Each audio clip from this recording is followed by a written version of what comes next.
Thanks, Mr. Chairman and gentlemen. God bless you for your service. I really, really appreciate your sacrifices on behalf of this nation.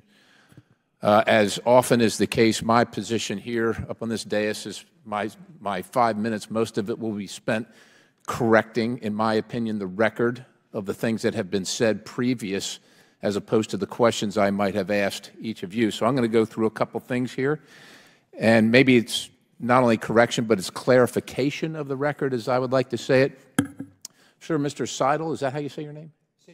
Sidgley. Sorry about that. My apologies. My mother got it wrong for years. I'm sure. The name tag was probably difficult. I just want to make the remark and the point that the segregationists that blocked integration were decidedly in one political party. And I think it's important to note that because they will be up here acting like they never did that. And it's important for the historical record as a fan of history that, that you can appreciate that there are consequences that America cannot forget and should not forget. Regarding diversity, I hear that all the time, diversity is our strength. Diversity is our strength. And it's, Mr. Thibault, you just answered a bunch of questions about that. And it is a strength when we have different viewpoints about how to solve a problem. But if we're all in a boat, a rowboat, there's 4 of us in a rowboat, and we all have a different idea of where we're going in a different oar, diversity is not going to be much of a strength, right? We're all going to be rowing in 4 different directions. So diversity is a strength, and we're all pointing in the same direction. Otherwise, it's not a strength. And I don't know how that can be refuted, but if somebody wants to, they're welcome to do that. Regarding the comment that there was a defeat in Vietnam, I want to make sure, because I grew up during that time, as you did, I imagine, sir, just gauging from seeing you here, it was not a military defeat. It was people like Walter Cronkite and other leftists and political activists in the United States of America that imposed that defeat, and it's important to me. I revered my uncle when he came home from Vietnam in his uniform as a guy who served and the sacrifices he made, and it colored my decision to join the military.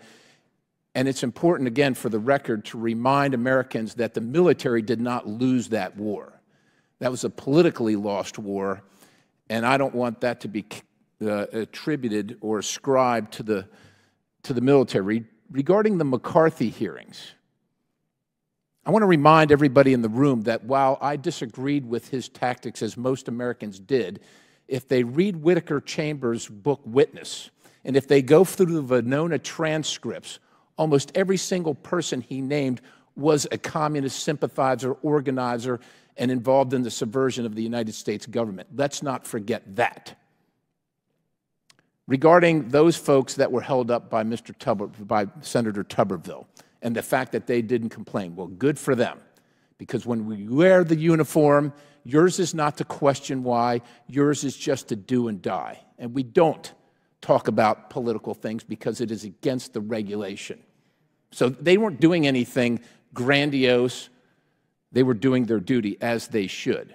And Tuberville was doing his duty as he should.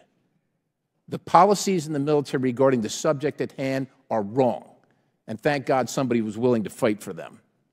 There is a specific definition for merit. I would ask my colleague, he can go look up any search engine and see it. I joined the military, and I love my time in the military. It defined me, and I defined it. And it was based on merit. And I didn't have a leg up. I knew my uncle who served in Vietnam, but when I raised my hand as an E1, no one knew anybody I knew, and it didn't matter. And I love the fact that even coming from a broken home with no connections and no clue about anything, I could work my tail off and make something of myself. And even though I didn't have my commander's recommendation to go to officer candidate school, I got into officer candidate school, and I became the president of my class. And even though I didn't have a recommendation to go to flight school where you're measured within 1/10 of a point, I graduated second in my class alongside soldiers and service members from the Air Force Academy and West Point, of which I was not allowed to go to because I wasn't good enough. And I wasn't good enough. But the point is I worked my tail off because it was based on merit and I could make something of myself.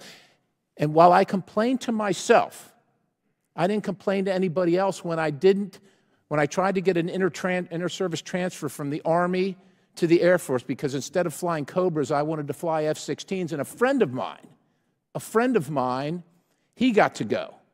He was a black man. But when I applied to the same unit, I was told, sorry, you don't fit the position.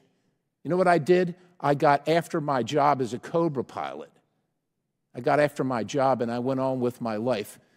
I didn't cry my eyes about it. There's a bunch of people that are up on this dais today that are going to complain to you and tell you about your life in the military who have never served and don't have a damn clue about any of this.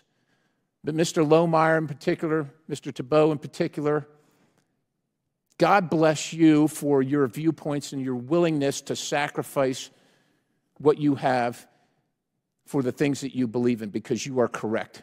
Our military is being destroyed right now, and we all know it.